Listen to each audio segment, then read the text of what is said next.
আসসালামু আলাইকুম প্রিয় দর্শক, আপনারা জানেন একটা নতুন রাজনৈতিক দল হতে যাচ্ছে, এই মাসেই হবে। প্রথমে শোনা গিয়েছিল দ্বিতীয় সপ্তাহে হবে, তারপরে শোনা গেল যে না 20 তারিখের পরে হবে, এখন শোনা যাচ্ছে 26 তারিখে হবে। ডেটটা আরও পেছাবে কি না আমি বলতে পারছি না। তবে যেদিনই হোক, প্রশ্নটা হচ্ছে এই বারবার তারিখ পরিবর্তনটা কেন? তারিখ পরিবর্তনের এখনও পর্যন্ত আমার জানা মতে এবং আমার ধারণা সকলেরই জানা মতে একটাই কারণ, সেটা হলো নেতৃত্ব নিয়ে দ্বন্দ্ব। মানে নেতা কে হবেন? সবাই নেতৃত্বের দাবিদার, সবাই নেতা হতে চান। আন্দোলনের সবাই বলতে চাচ্ছেন যে আমি আন্দোলনের মূল্য, আমি আন্দোলনের নেতা ছিলাম। এই ক্রেডিট নেওয়ার একটা প্রতিযোগিতা আমরা কয়েকদিন আগেও দেখেছি বিভিন্ন সোশ্যাল মিডিয়ায়। সেটা হয়েছিল আরেকটা কারণে। সেই কারণটা হলো যে মূল নেতৃত্বটা আসলে কোন গ্রুপের হাতে যাবে। যে গ্রুপ নেতৃত্ব পেতে চায় সেই গ্রুপের যারা নাকি অনুগত আছে, তারা সেই আন্দোলনের সময় কে কি করেছে, কে কার কাছে কি মেসেজ পাঠিয়েছে, কে কাকে ফোন করেছে, কে কার সঙ্গে মিটিং করেছে, সেগুলো বলার মাধ্যমে তারা যাকে নেতা হিসেবে পেতে চায় তাকে গ্লোরিফাই করার চেষ্টা করেছে। এই গ্লোরিফাই করতে গিয়ে বেশ কিছু আপনার কি গোপন কথাও বের হয়ে এসেছে। সেগুলো খুব একটা সুখকর বিষয় নয়, সে আলোচনায় আমি যাচ্ছি না। কারণ আমি যাচ্ছি না এই কারণে যে আসলে আন্দোলনটাই আমাদের কাছে মূল জিনিস। আমরা একটা আন্দোলনে ছিলাম এবং সেই আন্দোলনটা মূলত ছিল যে স্বৈরাচারী শাসক শেখ হাসিনার পতনের আন্দোলন। সে আন্দোলন সফল হয়েছে। এখন সফল হওয়ার পর আমরা অবশ্য ভাবিনি যে এত দ্রুত নেতৃত্বের ক্রেডিট নেওয়ার জন্য সবাই উঠে পড়ে লাগবে। সেটা লেগেছে বেসিক্যালি দুটো কারণে কীভাবে? এক নম্বর কারণ হলো এই সরকার স্টুডেন্টদের কয়েকজনকে উপদেষ্টা বানিয়েছে, মানে মন্ত্রী বানিয়েছে বলা যায়।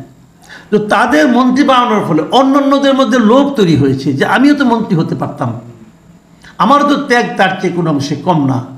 এই যে ব্যাপারটা, এইটাকে যখন তারা কোনো সমাধান না পেয়েছে তখন তারা একটা চোরাগুলিতে ঢুকে গেছে। মানে তারা যার যার জায়গায় থেকে তার স্থানীয় তার আশেপাশে যে প্রশাসন আছে তাদের উপর প্রভাব বিস্তারের মাধ্যমে 2 পয়সা কামানোর চিন্তা করেছে। এই ধরনের অনেক অভিযোগ আমরা এর মধ্যে পেয়েছি। প্রশাসনে বিভিন্ন জায়গায় আইন শৃঙ্খলা রক্ষা বাহিনীর কাছে ছাত্রদের মানে এই সমন্বয় পরিচয় দিয়ে তারা কিন্তু এগুলো করেছে। এমনকি অনেক জায়গায় আমরা এমনও দেখেছি যে সমন্বয়কদের নিয়ে নানা রকম ট্রল আমরা সোশ্যাল মিডিয়ায় দেখেছি, তাদের নিয়ে হাসাহাসি, নানা রকম ব্যঙ্গ বিদ্রুপ, সেটাও দেখেছি। কিন্তু মূল কারণটা কি? মূল কারণটা ছিল নেতৃত্ব। তারা দেখেছে নেতৃত্বে থাকতে পারলে একটা বাড়তি সুবিধা পাওয়া যায়। আমি সমন্বয়ক, এই কথাটা কিন্তু গত 6 মাসে বাংলাদেশে খুব গুরুত্বপূর্ণ একটা বাক্য। এই কথাটা যারা বলতে পেরেছে তারা কিন্তু আলাদা একটা সম্মান অথবা ভয় মানুষের কাছ থেকে পেয়েছে। কাজেই এই নেতা হওয়ার জন্য শেষ পর্যন্ত কী করা হয়েছে? শেষ পর্যন্ত একটা সমঝোতা, যেটাকে অন্য অর্থে আপনি আপোষ বলতে পারেন, সেটা কিন্তু তাদেরকে আসতে হয়েছে। তারা নতুন দলের আহ্বায়ক কাকে করবে সেটা নিয়ে তাদের খুব একটা ঝামেলা ছিল না। তারা ভেবেছে যে তারা নাহিদ ইসলাম এটার আহ্বায়ক হবেন, এটা নিয়ে মোটামুটি কারো কোনো সমস্যা ছিল না। সমস্যা ছিল যে সদস্য সচিব কে হবে। এখন এই সদস্য সচিব পদ নিয়ে নানা রকম ঝামেলা ছিল। ত্রিমুখী একটা আপনার দাবি দেওয়া ছিল, 3 ধরনের দাবি দেওয়া ছিল। সেই দাবি দেওয়ার থেকে বের হয়ে কীভাবে আসবে এটা নিয়েও ঝামেলা। শেষ পর্যন্ত সমঝোতা কীভাবে হয়েছে? পদের সংখ্যা বাড়াতে হয়েছে। যেমন আগে যেমন হতে পারতো কি, আহ্বায়ক একজন, তারপরে তার সঙ্গে থাকতে পারতো সদস্য সচিব, তার সঙ্গে থাকতে পারতো মুখ্য সংগঠক ও মুখপাত্র। এই 4টা সাধারণত আগে থেকে ছিল। কিন্তু এটাও আসলে এই মুখ্য সংগঠক এই পদটা কি আওয়ামী লীগ বিএনপিতে আছে, জামাত ইসলামীতে আছে? নাই তো।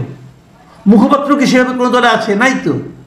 কিন্তু এখানে রাখতে হয়েছে কারণ সবাই নেতা এবং তাদের নেতৃত্বের আকাঙ্ক্ষা এবং নেতৃত্বের উপযোগিতা তারা এমনভাবে টের পেয়েছে অথবা মানুষকে বুঝিয়েছে যে তারা ভাবতে শুরু করেছে যে আমার তো নেতা হওয়ার সব যোগ্যতা আছে, আমি নই কেন? যারা ঢাকায় আছেন তারা বলছেন আমি নই কেন? যারা ঢাকার বাইরে আছেন তারাও কিন্তু তাদের মধ্যে সমন্বয় ছিলেন, তাদের মধ্যেও সে আকাঙ্ক্ষা অবশ্যই আছে। ঢাকায় না থাকার কারণে হয়তো সেটা আমরা ততটা শুনতে পাচ্ছি না। আওয়ামী লীগ, বিএনপি, জামাতে ইসলাম এই দলগুলোতে এরকম মুখ্য সংগঠক অথবা সদস্য মুখপাত্র এই সমস্ত পদ না থাকলেও এই নতুন দলে কিন্তু সেই পদগুলো রাখা হচ্ছে। কেবল তাই নয়, আরও দুটো পদ রাখা হয়েছে। সেই পদগুলোর নাম কি? সেই পদগুলোর নাম হচ্ছে জ্যেষ্ঠ যুগ্ম আহ্বায়ক। মানে একজন তো আহ্বায়ক হচ্ছে নাহিদ ইসলাম, তার সঙ্গে আবার একজন জ্যেষ্ঠ যুগ্ম আহ্বায়ক জুড়ে দেওয়া হয়েছে। আচ্ছা, যুগ্ম আহ্বায়ক হলে হতো, জ্যেষ্ঠ কেন? যদি একজন জ্যেষ্ঠ যুগ্ম আহ্বায়ক থাকে তাহলে কনিষ্ঠ যুগ্ম আহ্বায়ক কোনো পদ আছে? তা তো নেই। তাহলে জ্যেষ্ঠ যুগ্ম আহ্বায়কটা কি? তার মানে বলা হচ্ছে যে এই পদে যিনি থাকবেন তিনি তিনি আহ্বায়কের মতোই পাওয়ারফুল, প্রায় আহ্বায়ক এরকম একটা। আবার একই রকম রাখা হয়েছে যে জ্যেষ্ঠ যুগ্ম সদস্য সচিব, যে দল এখনো হয়নি তার পদ নিয়ে কি কারাকারি। আমার মুখে কিন্তু প্রায় চলে এসেছিল যে কি কামড়া কামড়ি, কিন্তু আমি এটা বললাম না, আমি আস্তে কারাকারি বলছি। যে দলের এখনো জন্ম হয়নি তা নিয়ে কি কারাকারি, ভাবুন একবার। তার মানে কি এই দলে কি শিওর সাকসেস? এই জন্য তারা কি ধরে নিয়েছে এই দলের শিওর সাকসেস, যে নেতৃত্ব আমরা কেউ ছাড়বো না। আচ্ছা, এই যে পদটা দেওয়া হচ্ছে, যে বাড়তি 4 পদগুলো আমরা বললাম, সেই পদগুলোতে কারা কারা থাকছে? মুখ্য সংগঠক, সেখানে থাকছে সার্জিস আলম। আর মুখপাত্র, সেখানে থাকছে হাসনাত আবদুল্লাহ। আর নতুন যে পয়দা করা 2টো পদ, যে আপনার জ্যেষ্ঠ যুগ্ম আহ্বায়ক, সেই পদে থাকছে আলী আহসান জোনায়েদ। ইনি একসময় ঢাকা বিশ্ববিদ্যালয়ের শিবিরের সাবেক সভাপতি। তো উনি ভাই আপনি শিবিরের সভাপতি ছিলেন, একটা আদর্শিক রাজনীতি করতেন, তা আপনার আদর্শের দল তো আছেই জামাত ইসলাম, সেখানে জয়েন করলেই পারেন। এখানেও আপনাকে থাকতে হবে কেন? না, ওনার এখানে থাকতে হবে কারণ এটাকে জামাতের বি টিম অথবা সি টিম বানাতে হবে, এই তো। আরেকজনকে যুগ্ম সদস্য সচিব কি হতে যাচ্ছেন? উনি হল জাতীয় নাগরিক কমিটির বর্তমানে যিনি আহ্বায়ক আছেন নাসিরউদ্দিন পাটোয়ারি, তাকেও থাকতে হবে। উনি তো একবার খুব আলোচনায় এসেছিলেন যে এদেশে নাকি মুজিববাদ থাকবে না, এদেশে নাকি জিয়াবাদ থাকবে না, এদেশে কী বাদ থাকবে জানি না। তো এই লোকগুলি আসছে।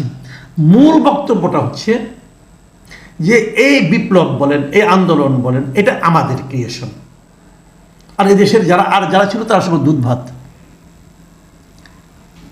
মানে আমার নেতৃত্বে হয়েছে, আমি করেছি।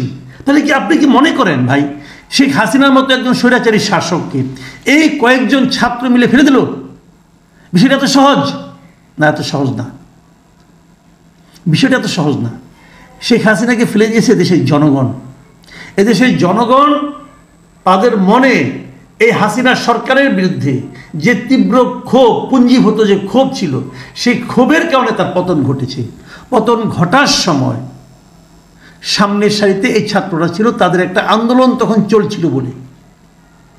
এভাবে জিনিসটা দেখলে আপনি সঠিক সমাধানে পৌঁছতে পারবেন। আর তা না হলে এরা বলবে আমরা, আরেক দল বলবে না আমেরিকার ডিপ স্টেট তারা এখানে ভূমিকা রেখেছে। এর মধ্যে জানা গেছে ডিপ স্টেটে কত টাকা ইনভেস্টমেন্ট ছিল, এগুলো আমরা বুঝতে পারছি। এগুলো সবই সক্রিয় ছিল, কিন্তু মূল শক্তিটা ছিল জনগণ। কিন্তু এখন জনগণ নাই। এখন এই আন্দোলন মানে এই আন্দোলন কার বাপের? যেরকম শেখ হাসিনা বলতো না, এই দেশটা আমার বাপ স্বাধীন করে দিয়েছে।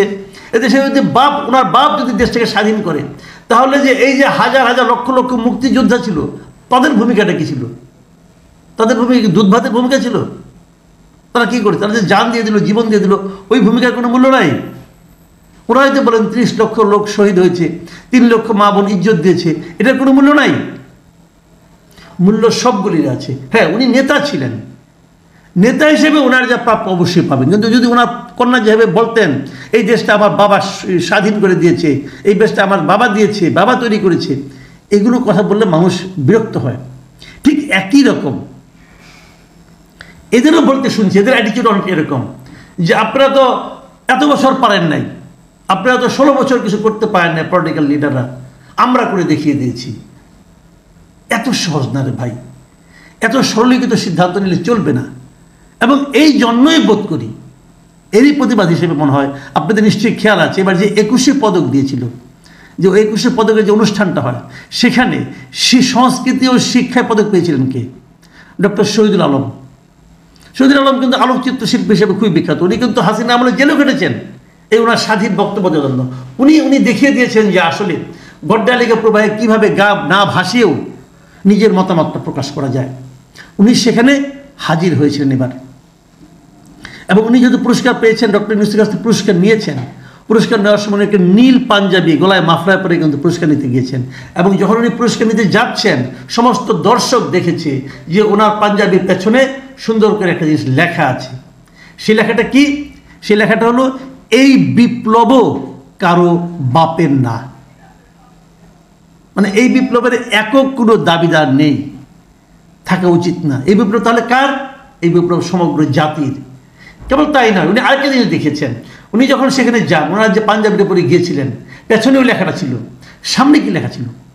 সামনে একটা ছবি ছিল, সেই বিতর্কিত ছবিটা, যে ছবিটাতে বিতর্কিত নয়, কিন্তু বিতর্কিত করা হয়েছিল, যে ছবিটা নাকি পাঠ্যপুস্তকের ব্যাক পেজে ছাপা হয়েছিল, একটা ফুলের গাছের মতো ছবি একটা।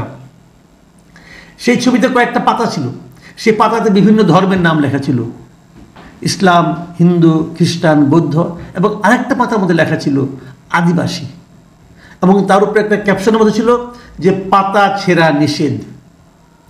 এই যে পাতা ছেঁড়া নিষেধ লেখাটা ছিল, এটা যে কত বড় একটা অর্থ বহন করে, এবং এই ছবিটিতে কত ছোট বাচ্চাদের জন্য কত শিক্ষণীয় ছিল, এবং সেই জিনিসটা কিন্তু একটা প্রতিক্রিয়াশীল গোষ্ঠী মানতে পারে নাই।